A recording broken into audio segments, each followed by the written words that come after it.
bà muốn bà dòng tin crew ông lê bà dòng đầy kiaជាមួយនឹងកីឡាករបន្តិចហើយបាទក្រោយពេលអង្គឃ្លេសវិបបដួលណូវេវគ្គ8ក្រុមចុងក្រោយព្រឹកមិញនេះដែលនាំឲ្យអង្គឃ្លេសឡើងទៅវគ្គពាក់កណ្ដាលផ្ដាច់ព្រាត់ជាលើកទី4នៅក្នុងព្រឹត្តិការណ៍ FIFA World Cup បន្ទាប់ពីឆ្នាំ1966ដែលពួកគេធ្វើជាម្ចាស់ផ្ទះហើយនៅទីបំផុតលើកពីនជាលើកដំបូងនិងម្ដងគត់ក្នុងប្រវត្តិសាស្ត្ររបស់អង្គឃ្លេសមកទល់នឹងពេលនេះម្ដងទៀតនៅក្នុងប្រទេសអ៊ីតាលីឆ្នាំ1990ឡើងវគ្គពាក់កណ្ដាលព្រាត់ដែរនិងលើកទី3កាលពីឆ្នាំ2018នៅលើទឹកដីនៃប្រទេសរុស្ស៊ីក៏បានឡើងពាក់កណ្ដាលព្រាត់ដែរក៏ប៉ុន្តែ2ដងចុងក្រោយកន្លងទៅនោះមិនបានពានទេឥឡូវពួកគេឡើងដល់វគ្គនេះសាជាថ្មីក្រោយពេលវីបបផ្ដួលណូវេនៅក្នុងម៉ោងបន្ថែម15នាទី2ដងកាលពីព្រឹកមិញនេះបាទអង្គឃ្លេសនឹងត្រូវឡើងទៅតតាំងជាមួយនឹងក្រុមការពារជើងឯកអាហ្សង់ទីនបាទនៅរាត្រីថ្ងៃពុធទី15កក្កដាមួយថ្ងៃបន្ទាប់ពីបារាំងដែលជាជើងឯករង2022នោះបាទប៉ះអេស្ប៉ាញបាទថ្ងៃទី14កក្កដាបាទលោក Thomas Tuchel បាននិយាយថាលទ្ធផលដែលអង់គ្លេសឈ្នះឲ្យឡើងទៅវគ្គពាក់កណ្ដាលបៃព្រាត់ទឹកនេះលទ្ធផលគឺអស្ចារ្យបាទក៏ប៉ុន្តែនិយាយពីការលេងរបស់កីឡាករវិញការលេងរបស់ក្រុមតោកំណាចវិញ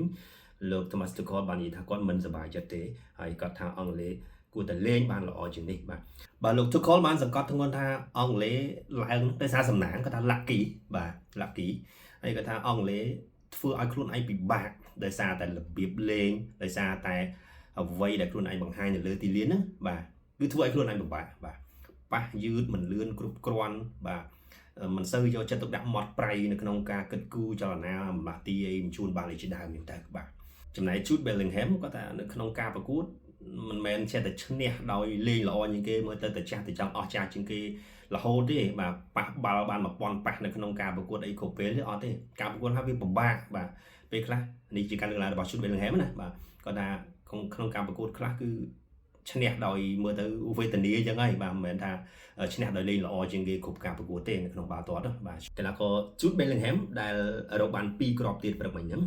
ដែលជាគ្រាប់សរុបទី6ហើយរបស់ Jude Bellingham ក្នុងព្រឹត្តិការណ៍ World Cup 2026ហ្នឹងបាទបន្ទាប់ពីទាត់ចូល Mexico 2គ្រាប់ទាត់ចូល Panama ទាត់ចូល Croatia បាទសរុបទៅបាន Man of the Match 4ដងក្នុង6ប្រកួតនិងរកបាន6គ្រាប់និង1 assist បាទ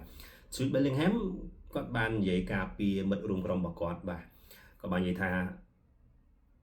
គ្រូនិយាយអញ្ចឹងហ៎បាទអញ្ចឹងប្រហែលជាមកពីគ្រូអត់បានលេងនៅក្នុងស្ថានភាពហ្នឹងគាត់អត់ដឹងទេបាទ Bellingham បាននិយាយថាអាកាសធាតុក្តៅផងអីផងហើយក្រុមណូវេនេះគឺជាក្រុមមួយដែលល្អបាទដែលធ្វើឲ្យអង់គ្លេសហ្នឹងមិនងាយស្រួលលេងជាមួយទេបាទក្រុមមួយដែលមាន Haaland ផង Odegaard ផង Nusa ផង Slot ផងបាទកីឡាករអង់គ្លេសទាំងអស់ម្នាក់គឺប្រឹងអស់ហើយបាទហើយឈានដល់វគ្គថែមម៉ោងទៀតតម្រាំដល់ឈ្នះណូវេដែលជាក្រុមដ៏ល្អបាទ Bellingham គាត់បាននិយាយចឹងបាទចឹងសម្រាប់លោក Thomas Tuchel គាត់បានបញ្ជាក់ថាគាត់មិនមែនអត់មានតំណែងតំណងជាមួយនឹងក្រុមកីឡាកររបស់គាត់ទេបាទគាត់មានតំណែងតំណងល្អនិងមានក្តីស្រឡាញ់ជាមួយកីឡាករជាមួយក្រុមអង់គ្លេសរបស់គាត់បាទគាត់និយាយថា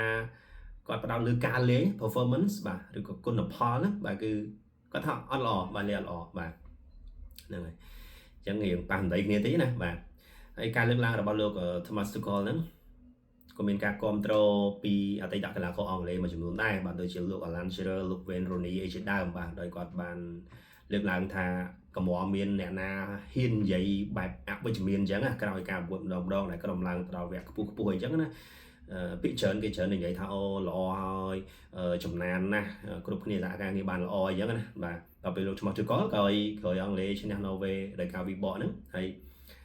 ឡើងទៅវគ្គពាក់កណ្ដាប់ឯព្រាត់ហ្នឹងបាទគាត់ថាលេងអត់ល្អបាទលទ្ធផលគឺអស្ចារ្យប៉ុន្តែគុណផលគឺអត់អស្ចារ្យអត់ល្អបាទទីមទីឲ្យលេងឲ្យល្អជាងនឹងទៀតបាទតែ Jude Bellingham បាទគាត់ថាកីឡាករប្រឹងអស់ហើយការប្រកួតគឺពិបាកបាទអត់ស្រួលដូចនិយាយទេបាទប៉ះម្ដីគ្នាតិចដែរណាបាទហ្នឹងហើយសម្រាប់Erling Haaland បាទគាត់សរសើរ Bellingham ខ្លាំងមែនទែនបាទគាត់ថាជាកីឡាករល្អបំផុតម្នាក់របស់ពិភពលោកហើយអង់គ្លេសនិង Real Madrid សំណាងហើយដែលមាន Bellingham បាទហើយគ្រប់ក្រុមគឺចង់បាន Bellingham ចូលរួមក្រុមរបស់ពួកគេបាទ Bellingham បានរួមចំណែកធំនៅក្នុងព្រឹត្តិការណ៍ World Cup 2026ហ្នឹងបាទយោងក្រុមអង់គ្លេសបានច្រើនបាទព្រមជាមួយនឹងប្រធានក្រុម Harry Kane បាទចំណែកខាងអាហ្សង់ទីនវិញបាទក៏ត្រៀមរួចជាស្រេចដែរបាទអាហ្សង់ទីនបន្ទាប់ពីឈ្នះក្រុមស្វីសបាទ3-1ដោយថែមម៉ោងដែរបាទ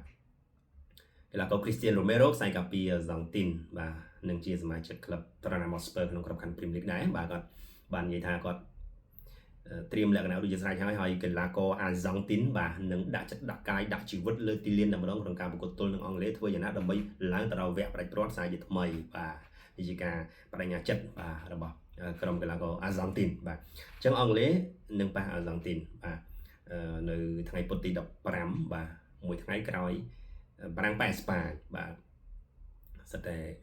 គូល្អមើលហើយបាទរងចាំអូនមើលទាំងអស់គ្នាបាទអញ្ចឹងសូមជូនព័ត៌មានខ្លីប៉ុណ្ណឹងពាក់ព័ន្ធទៅនឹងបាទអង់គ្លេសបាទមុនប៉ះអាហ្សង់ទីនបន្ទាប់ពីវាបោះយកឈ្នះ Norway 2-1ព្រឹកមិញនេះ